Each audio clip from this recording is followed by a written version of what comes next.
तो दोस्तों आज की हमारी मूवी है द कश्मीर फाइल्स। और ये वीडियो मैं इसलिए नहीं बना रहा हूँ कि मुझे व्यू चाहिए। ये वीडियो मैं सिर्फ इसलिए बना रहा हूँ ताकि सच हम सबके सामने होना चाहिए कि इतिहास में हमारे कश्मीरी पंडितों के साथ कितना बुरा हुआ था। और भले ही एक व्यू आए मगर मैं खुश रहूँगा। तो अगर आपने ये वीडियो चालू कर दिया है तो मैं रिक्वेस्ट करूँगा कि पूरा देखिए। और अगर वीडियो अच्छा लगता है तो प्लीज़ इस वीडियो को लाइक कर दीजिए और अपने बाकी दोस्तों के साथ भी शेयर कर दीजिए, क्योंकि ये मूवी नहीं, इंडियन सिनेमा का मास्टरपीस है। तो मूवी की शुरुआत में हम देखते हैं कि दो बच्चे जो कि क्रिकेट खेल रहे हैं, एक का नाम शिवा है और एक का नाम अब्दुल, और साथ ही साथ रेडियो पे मैच आ रहा है और वो दोनों सचिन का नाम ले रहे होते हैं। तभी वहाँ पे खड़ा एक आतंकवादी उनके ऊपर चिल्लाता है और कहता है ये पाकिस्तान का एरिया है और यहाँ पर सचिन नहीं चलता। वो उन दोनों को पीटने लगता है और दोनों बच्चों में से अब्दुल उस आतंकवादी की आंखों में बर्फ झोंक देता है और वो अपने दोस्त शिवा को बचाकर वहां से भाग जाता है। तभी हम देखते हैं कि एक महिला रोड के किनारे बैठी है अपनी बच्ची को लेकर। तभी उसके पास पुलिस वाला आता है और कहता है तुम यहाँ पर क्या कर रही हो, तुम्हें नहीं पता कश्मीर की हालत इतनी नाजुक है और जल्द से जल्द यहाँ से चली जाओ, अपने घर जाओ। वो औरत बताती है कि मेरी बेटी की तबीयत बहुत ख़राब है इसलिए मैं बाहर निकली हूँ। तभी वहाँ पर एक आतंकवादी आता है और उस पुलिस वाले के सर पे गोली मार देता है और उस औरत से कहता है कि तेरी बेटी बहुत जवान है, इसको मुझे सौंप दे और अगर तू चाहे तो मेरे संग निकाह करके मेरे साथ चल सकती है। तो औरत उसको कहती है तेरे जैसे राक्षस के साथ रहने से अच्छा है मैं मर ही जाऊँ, और वो आतंकवादी उस औरत को भी जान से मार देता है। दूसरी तरफ हम एक कपल को देखते हैं जो शिवा के माता पिता हैं और शिवा की माता का नाम शारदा है और शिवा के पिता वहाँ के एक मशहूर टीचर पुष्कर नाथ के बेटे हैं। और पुष्कर नाथ कश्मीर में कश्मीरी पंडितों को विद्यालय में पढ़ाया करते थे। शिवा के पिता अपने पड़ोसी से पूछते हैं कि मेरा बेटा शिवा तुम्हारे बेटे अब्दुल के साथ बाहर खेलने गया था पर वो अब तक वापस नहीं आया है। तभी वो आदमी रिप्लाई करता है कि अगर तुम्हारा बेटा वापस आ जाए तो मैं तुमसे रिक्वेस्ट करता हूँ कि अभी कश्मीर छोड़ के चले जाओ, कि अगर वो वैशी आतंकवादियों ने तुम्हें पकड़ लिया तो वो तुम सबको मार देंगे।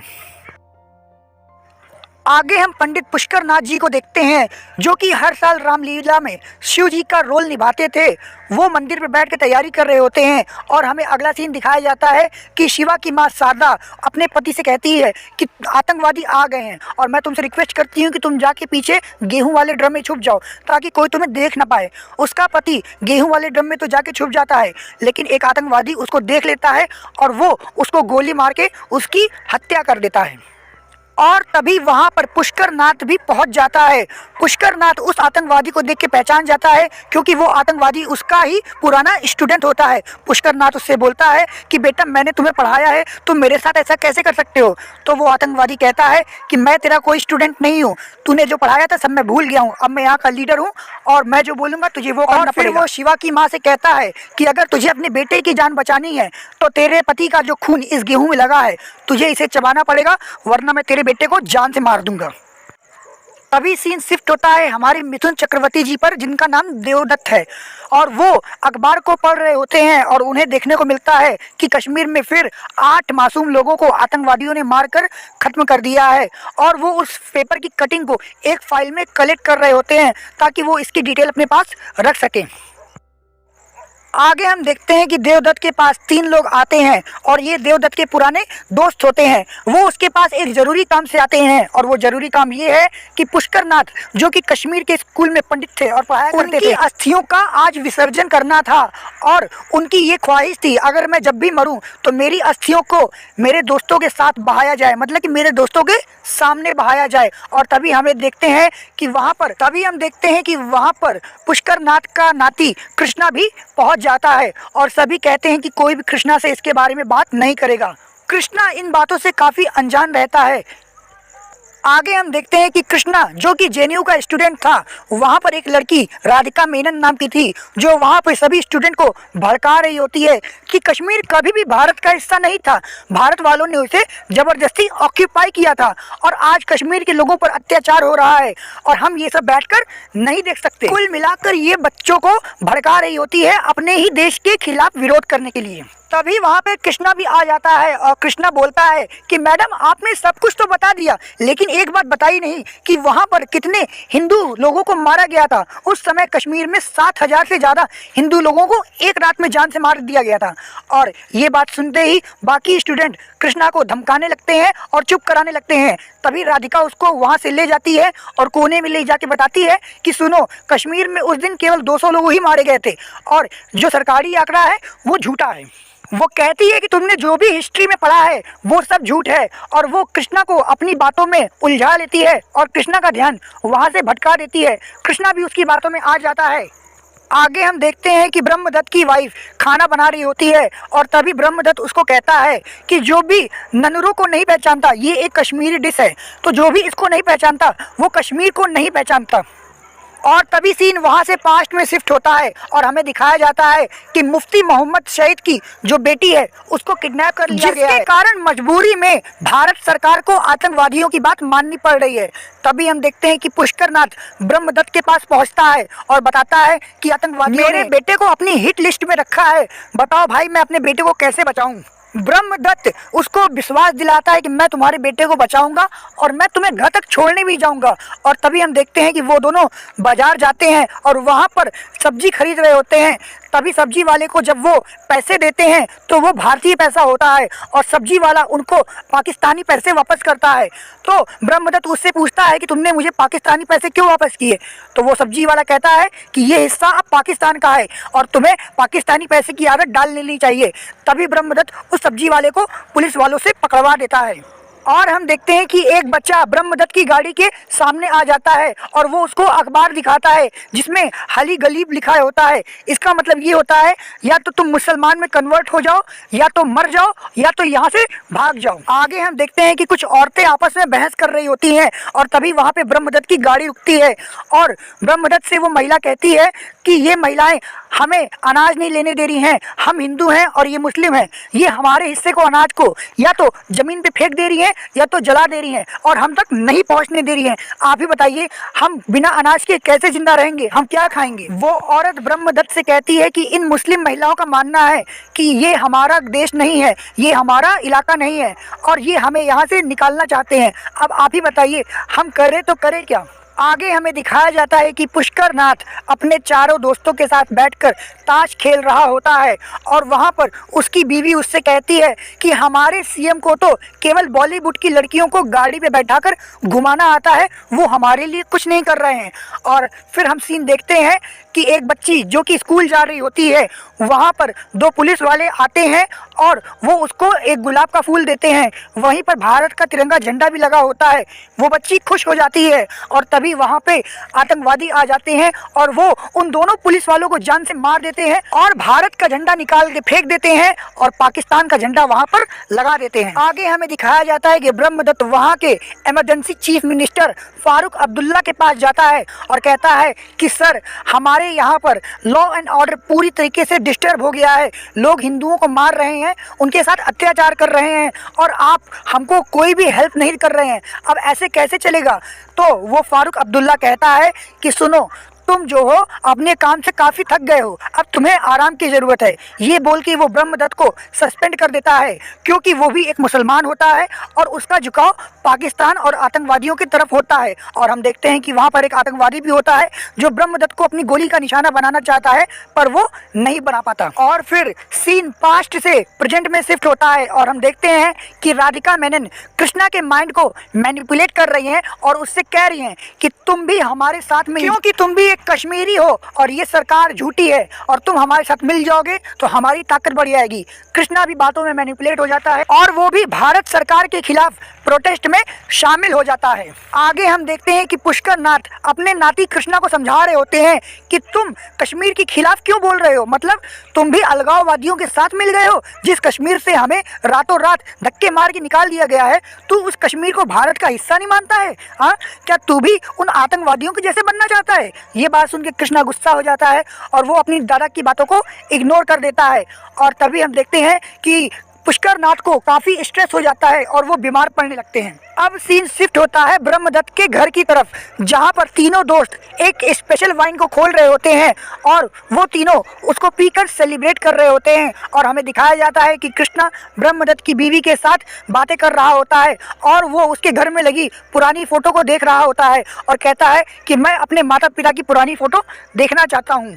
आगे हमें दिखाया जाता है कि कृष्णा ब्रह्मदत्त से बातें करने लगता है और कहता है कि मैं कश्मीर को आज़ाद करवा के ही रहूँगा, क्योंकि अगर कश्मीर में मासूम लोगों को गाड़ियों से बांधकर घुमाया जाएगा और उन पे पत्थर बरसाए जाएंगे, उन पे झूठा रेप केस लगाया जाएगा, तो वो बेचारा आतंकवादी नहीं बनेगा तो क्या करेगा, वो अपनी जान नहीं बचाएगा तो क्या करेगा। और ब्रह्मदत्त उसको बताता है कि तुम्हारे माँ बाप की मौत का जिम्मेदार कोई और नहीं, यही आतंकवादी थे। और फिर ब्रह्मदत्त उसको सच्चाई बता देता है। फिर कृष्णा रोने लगता है और ब्रह्मदत्त की बीवी से हाथ जोड़ के रिक्वेस्ट करता है, कहता है कि क्या ये जो बोल रहे हैं वो सच है। तो हम देखते हैं कि सीन फिर से पास्ट में शिफ्ट हो जाता है, जहां पर वो आतंकवादी फारूक मोहम्मद जब कृष्णा के बाप को गोली मार देता है और कृष्णा की माँ को उसके खून से सने हुए गेहूं खाने को देता है, तो उसकी माँ वो गेहूं खा लेती है। और उसके बाद वो पुष्कर नाथ से कहता है कि मैं तुम पे एहसान कर रहा हूँ, तुम्हारी बहू और तुम्हारे नाती को जिंदा छोड़ रहा हूँ, वरना मैं चाहता तो तुम्हारी बहू से शादी करके उसको अपने साथ ले जाता। उसके बाद वो आतंकवादी उन सबको छोड़ के वहाँ से चला जाता है। और तभी पुष्कर नाथ हॉस्पिटल फ़ोन लगाता है और डॉक्टर से कहता है कि प्लीज़ यहाँ पर हेल्प भेज दीजिए, मेरे बेटे का बहुत खून बह रहा है और इसकी जान चली जाएगी। तभी हॉस्पिटल वाले भी कहते हैं कि यहाँ हॉस्पिटल में हालत बहुत ख़राब है, यहाँ पर बहुत सारे केसेस हैं, आप एक काम करिए, अपने बेटे के जख्म पर पट्टी बांधिए। तो पुष्कर नाथ कहता है कि इतने सारे जख्म हैं, इतनी सारी गोलियाँ लगी हैं, मैं पट्टी बांधूँ तो कहाँ बांधूँ। फिर सीन शिफ्ट होता है उसी हॉस्पिटल में और हम देखते हैं कि एक आतंकवादी जिसके दोस्त को गोली लगी है, वो डॉक्टर से कहता है कि मेरे दोस्त की जान बचाओ। और उसकी दोस्त की जान बचाने के लिए वो निगेटिव खून की ज़रूरत होती है। डॉक्टर कहता है कि ये खून हमारे यहाँ पर अवेलेबल नहीं है। तभी वो सबको गोली मारने लगता है और उन्हीं में से एक आदमी आता है और कहता है कि मेरा खून ओ निगेटिव है, तुम मेरा खून ले लो। फिर उसके दोस्त में उसका खून चढ़ाया जाता है और जब उसकी हालत ठीक होने लगती है तो वो आतंकवादी बिस्तर पे खड़ा होकर सबसे कहता है कि जितने भी गैर मुसलमान लोग हैं, या तो वो मुसलमान में कन्वर्ट हो जाएं या फिर ये कश्मीर छोड़ के चले जाएं, क्योंकि ये कश्मीर अब हमारा है, हमारे पाकिस्तान का है। उस भले आदमी से खून लेने के बाद वो आतंकवादी उस आदमी को भी गोली मार देता है। आगे हमें दिखाया जाता है कि पुष्कर नाथ अपने दोस्त ब्रह्मदत्त को फ़ोन करता है और कहता है कि प्लीज़ हमें स्पेशल सिक्योरिटी प्रोवाइड कराओ और हम आज ही यहाँ से निकलना चाहते हैं। तो उसका दोस्त ब्रह्मदत्त कहता है मैं अभी होम मिनिस्टर को फ़ोन लगाता हूँ। और वो होम मिनिस्टर को फ़ोन लगाता है और इमरजेंसी हेल्प मांगने के लिए कहता है, लेकिन होम मिनिस्टर उसका फ़ोन काट देता है और वो उसको इग्नोर कर देता है। आगे हमें दिखाया जाता है कि पुष्कर नाथ एक गाड़ी में अपनी बहू और नाती को लेकर भागने लगता है और वहाँ पर जितने भी अलगाववादी और आतंकवादी लोग होते हैं वो उसकी गाड़ी पर अटैक करते हैं और आग से, बारूद से उसकी गाड़ी पर हमला कर देते हैं। और तभी गाड़ी एक जगह रुकती है, वहाँ पर एक गार्ड होता है और वो पुष्कर नाथ से कहता है कि पंडित जी, आज नहीं तो कल कश्मीर भारत का हिस्सा बन के रहेगा और हम आज नहीं तो कल दोबारा कश्मीर में आएंगे और अपनी मातृभूमि पर रहेंगे। तभी हम देखते हैं कि वहाँ आतंकवादी आ जाते हैं और वो उस आदमी से कहते हैं कि तुम हमारे साथ चलो। दरअसल ये आदमी उन आतंकवादियों का खास रहता है और ये भी सिर्फ उसकी मजबूरी होती है। वो आतंकवादी उसको अपने साथ लेकर एक घर में जाते हैं जहाँ पर बहुत सारी हिंदू औरतें और बच्चियाँ होती हैं। उनमें से एक बच्ची को उन आतंकवादियों से बहुत डर लगता है और वो अपनी जान बचाने के लिए वहाँ खिड़की से कूद जाती है, लेकिन नीचे गिर के उसकी मौत हो जाती है। आगे हमें दिखाया जाता है कि पुष्कर नाथ और बहुत सारे हिंदू लोग एक ट्रक में बैठकर कश्मीर से बाहर निकल रहे होते हैं। तभी उनमें एक बच्ची को टॉयलेट लग जाती है, तो कुछ औरतें एक कटोरी लेकर पर्दा कर लेती हैं और उस बच्ची को उसमें टॉयलेट करवाती हैं। उसके बाद जब वो कटोरी से टॉयलेट को बाहर फेंकने लगती हैं, तभी देखती हैं कि वहाँ पर पेड़ों पर हिंदू लोगों की लाशें टांगी गई हैं और ये भयानक मंजर देखकर वो सभी काफ़ी डर जाते हैं और चिल्लाने लगते हैं। आगे हमें दिखाया जाता है कि एक रिपोर्टर वहाँ पर लाइव कवरेज कर रहा होता है और वो बताता है कि कैसे कश्मीर में हिंदुओं को रातों रात कश्मीर छोड़ना पड़ा। और फिर सीन शिफ्ट होता है प्रेजेंट में, जहाँ पर सब लोग बैठकर आपस में बात कर रहे होते हैं। तभी उनमें से एक दोस्त बोलता है कि ये सब की जिम्मेदार मीडिया है। अगर मीडिया सही समय पर सही कवरेज करती और लोगों को जागरूक करती तो आज कश्मीर का ये हाल ना होता। वहीं पर एक मीडिया वाला भी बैठा होता है और वो भड़क जाता है इस बात से और कहता है कि हम कोई दोगले और आस्तीन के साथ नहीं थे, समझे, हमारे पास भी मजबूरी थी, आखिर हम कर भी क्या सकते थे, क्योंकि ज़्यादातर मीडिया जो अलगाववादी थे वो अकेले मिलने जाते थे और उनसे वीडियो बनवाते थे और गाँव की महिला महिलाओं को 500-500 रुपए देकर उनसे झूठ मूठ की कहानियां बताने को कहते थे और बहुत ही बेकार पेंटिंग भी बनवाते थे। वो रिपोर्टर कहता है कि हम सब पर दबाव बनाया जाता था झूठी कहानियां बनाने के लिए, और साथ ही साथ वहाँ पर जो महिलाएं होती थी वो झूठ मूठ का दिखावा करती थी जब तक मीडिया वहाँ पर प्रेजेंट रहती थी, और मीडिया के चले जाने के बाद सब अपने नॉर्मल लाइफ में लौट जाती थी। और सीन फिर से शिफ्ट होता है पास्ट में, जहाँ पे हमें दिखाया जाता है कि पुष्कर नाथ एक नेत्र चिकित्सा केंद्र पर गया होता है क्योंकि उसकी आंखों में डायबिटीज के कारण मोतियाबिंद हो जाता है और उसको कम दिखाई देता है। डॉक्टर उससे कहता है कि तुम्हारी आंखों पे लेंस लगवाना पड़ेगा, और ये बताओ तुम महंगा वाला लेंस लगवाओगे कि सस्ता वाला। तो पुष्कर नाथ कहता है कि तुम मुझे सस्ता वाला लेंस लगवा दो, क्योंकि अगर मैं महंगा वाला लेंस लगवाऊंगा तो मेरा नाती पढ़ नहीं पाएगा। उसके बाद पुष्कर नाथ अपने घर जाता है। घर क्या, वो एक टेंट रहता है, वहाँ पर वो जाता है और वो केवल एक टाइम का भोजन करता है, क्योंकि वो सोचता है अगर मैं दूसरे टाइम का भोजन करूंगा तो मेरे नाती और मेरी बहू दोनों को भूखे पेट सोना पड़ेगा। पुष्कर नाथ को भूख तो बहुत लगी होती है, तो वो एक पार्ले जी का बिस्कुट खोलता है और वो बिस्कुट निकालता है, लेकिन वो उसको खाता नहीं, केवल चाट के रख देता है क्योंकि वो खाना बचाना चाहता था। और सीन फिर शिफ्ट होता है प्रेजेंट में, जहाँ पर वो सभी बातचीत कर रहे होते हैं। तभी कृष्णा उन सब से पूछता है कि क्या मेरे दादाजी से कोई मिला था उस टाइम। तभी ब्रह्मदत्त कहता है कि मैं तुम्हारे दादाजी से मिला था, और हम देखते हैं कि उस टाइम ब्रह्मदत्त किसी न किसी तरीके से होम मिनिस्टर को सबकी मदद करने के लिए मना ही लेता है, और होम मिनिस्टर वहाँ पर हिंदुओं के कैंप में पहुँचता है, लेकिन वहाँ पर सब नाराज़ होते हैं और वो कहते हैं कि हमारे पास यहाँ को खाने को रोटी नहीं है, हाँ हमारे बच्चों के पास एजुकेशन नहीं है, और आपको हमारी कोई भी चिंता नहीं है। तभी हमें दिखाया जाता है कि पुष्कर अपने हाथ में एक बैनर लिया रहता है जिसमें धारा 370 रहता है। पुष्कर नाथ कहता है कि हम चाहते हैं कि आप यहाँ से धारा 370 हटवा दीजिए। आगे हमें दिखाया जाता है कि कृष्णा की माँ शारदा कृष्णा को लेकर एक मौलाना के पास जाती है और कहती है कि क्या आप इसको साइंस पढ़ा सकते हैं। तो मौलाना कहता है कि यहाँ पर साइंस नहीं पढ़ाई जाती, लेकिन मैं तुम्हारे लिए एक काम कर सकता हूँ, तुम मुझसे शादी कर लो, मैं तुम्हारे बच्चे की रक्षा करूँगा और तुम्हारी भी। और फिर हम देखते हैं कि टीवी पर उसी आतंकवादी फारूक मोहम्मद विटा का इंटरव्यू आ रहा होता है, जिसमें एंकर उससे पूछता है कि ये बताइए आज तक आपने कितने लोगों की जान ली है। तो वो आतंकवादी कहता है मैंने अब तक लगभग 25 से 30 हिंदू पंडितों को मारा है, क्योंकि वो मेरे क्रांतिकारी का एक हिस्सा था और वो मेरी बात नहीं मान रहे थे। आगे हमें दिखाया जाता है कि शिवा जिस स्कूल में पढ़ रहा होता है वहाँ पर मौलाना सभी बच्चों से कहता है कि जब गाँव का प्रधान यहाँ आएगा तो आपको उनसे कहना होगा कि यहाँ पर हमें केवल मस्जिद चाहिए, यहाँ पर कोई मंदिर नहीं बनेगा, यहाँ पर केवल मस्जिद ही बनना चाहिए। और ये बात सुन के वो बच्चा नाराज हो जाता है। सीन फिर से पास्ट से प्रेजेंट में चेंज होता है और हम देखते हैं कि पुष्कर नाथ की हालत बहुत ख़राब है, और वहाँ पर कृष्णा से वो कहते हैं कि अगर मैं मर जाऊँ तो मेरी अस्थियों को तुम कश्मीर ले जाना और साथ ही साथ मेरे दोस्तों को भी ले जाना और वहाँ पर शंकर जी की मूर्ति भी स्थापित करना। वो कहता है बेटा मैंने 6000 से ज़्यादा पत्र होम मिनिस्टर को लिखे होंगे ताकि वो यहाँ से धारा 370 हटा दे, और देखना एक ना एक दिन कश्मीर से धारा 370 हट के रहेगी और फिर से हमारे हिंदू पंडितों को वहाँ पर आसरा होगा। आगे हमें वही लड़की राधिका मेनन दिखाई जाती है जो कि गाना गा रही होती है। तभी वहाँ पर कृष्णा आता है और कहता है कि मैडम मेरे दादाजी की मृत्यु हो गई है और मुझे कुछ काम से कश्मीर जाना है।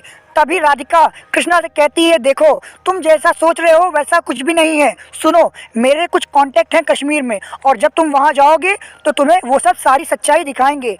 कृष्णा फिर से उस औरत की बातों में आ जाता है और वो उसके फेवर में हो जाता है। आगे हमें दिखाया जाता है कि ब्रह्मदत्त वहाँ पर अपने दोस्तों के साथ मिलकर कश्मीर में जाता है और वहाँ पर शंकर जी की मूर्ति स्थापित करता है और वो वहाँ से पाकिस्तान का झंडा निकाल के भारत का झंडा लगा देता है और कृष्णा भी अपने दादाजी की अस्थियां वहां पर विसर्जित कर देता है। कृष्णा वहां से निकल के उन्हीं लोगों से मिलता है जिसको राधिका मैम मिलने के लिए कहती हैं। वहां पर कृष्णा अब्दुल नाम के एक आदमी से मिलता है और अब्दुल कृष्णा से कहता है कि क्या मैं तुमको रेपिस्ट दिख रहा हूँ, मैं तुमको खूनी दिख रहा हूँ, मैंने तो खुद अपने दोस्त शिवा की जान बचाई थी।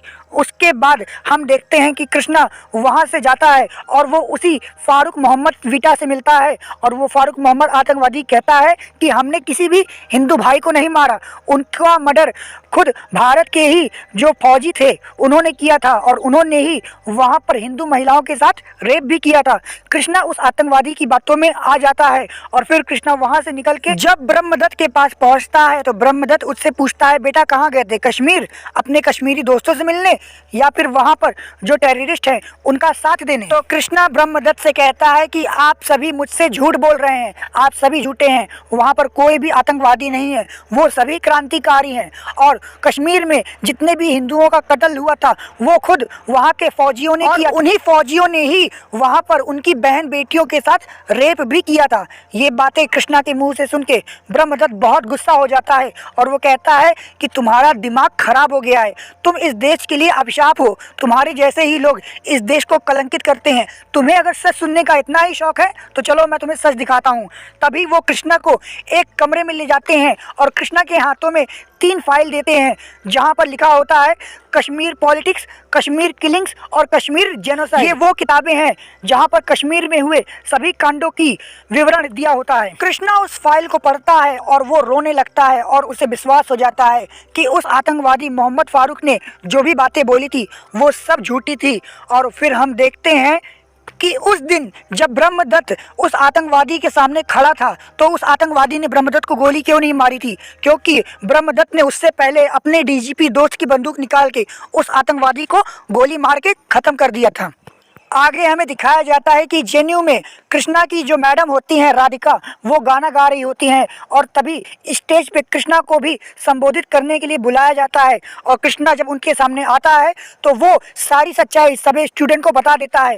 पहले तो सभी लोग उसका विरोध करते हैं, लेकिन जब कृष्णा उन सबको ठीक से समझाता है तो उनमें से कुछ लोगों की अकल ठिकाने आती है और वो भी कृष्णा की बातों से सहमत होते हैं और वो कृष्णा के फेवर में आ जाते हैं। कृष्णा कहता है कि कश्मीर हमेशा से भारत का अंग था, अंग है और अंग रहेगा। आगे हमें दिखाया जाता है कि असल में उस टाइम हुआ क्या था। हुआ ये था कि कुछ आतंकवादी लोग भारत के फौजियों की ड्रेस पहनकर हिंदुओं के कैंप में आ जाते हैं और कहते हैं कि आप लोग बाहर निकलिए, हम आपकी रक्षा करने, आपकी जान बचाने आए हैं। लेकिन जैसे ही वो सब बाहर आते हैं तो ये लोग उन पे गोली बरसाने लगते हैं और सभी महिलाओं को भी मारने लगते हैं और महिलाओं और बच्चियों के साथ रेप भी करते हैं। तभी वहाँ कैंप में कृष्णा के दादा आते हैं और वो उस आतंकवादी मोहम्मद फारूक को पहचान लेते हैं और कहते हैं, तुम ये क्या कर रहे हो? तुम भारतीय सेना के कपड़े में क्यों हो? तो वो कहता है कि हम तुम्हारा ऐसा हाल करेंगे कि आने वाली हिंदुओं की 7 पुश्तें भी ये भयानक मंजर सोचकर कांप उठेगी। उसके बाद वो कृष्णा की मां शारदा को पकड़ता है, उसको मारता है और उसके कपड़े भी फाड़ देता है और उसके बाद लकड़ी काटने वाली आरी मशीन को वो चालू करता है और कृष्णा की मां को वहाँ पर उस पर लिटाता है और कृष्णा की मां के 2 टुकड़े कर देता है। और इसी के साथ हम देखते हैं कि कृष्णा का बड़ा भाई शिवा भी होता है, वो ये सब देख रहा होता है और फारूक मोहम्मद जो होता है वो एक साथ 24 हिंदुओं को खड़ा करके लाइन से सबके सर पे गोली मार देता है और उन्हीं 24 लोगों में एक कृष्णा का भाई शिवा भी होता है। और इसी के साथ ये मूवी कश्मीर फाइल ख़त्म हो जाती है। तो दोस्तों, अगर आपको ये मूवी पसंद आई हो तो आप इस वीडियो को ज़रूर लाइक करिए और अपने हर दोस्तों के साथ इस वीडियो को शेयर करिए, क्योंकि सच्चाई सबको पता होनी चाहिए। और आज मैं आपको चैनल सब्सक्राइब करने के लिए नहीं कहूँगा, अगर आपका दिल करेगा तभी आप करिएगा। हम आपसे मिलेंगे अगले वीडियो में, तब तक के लिए गुड बाय, टेक केयर।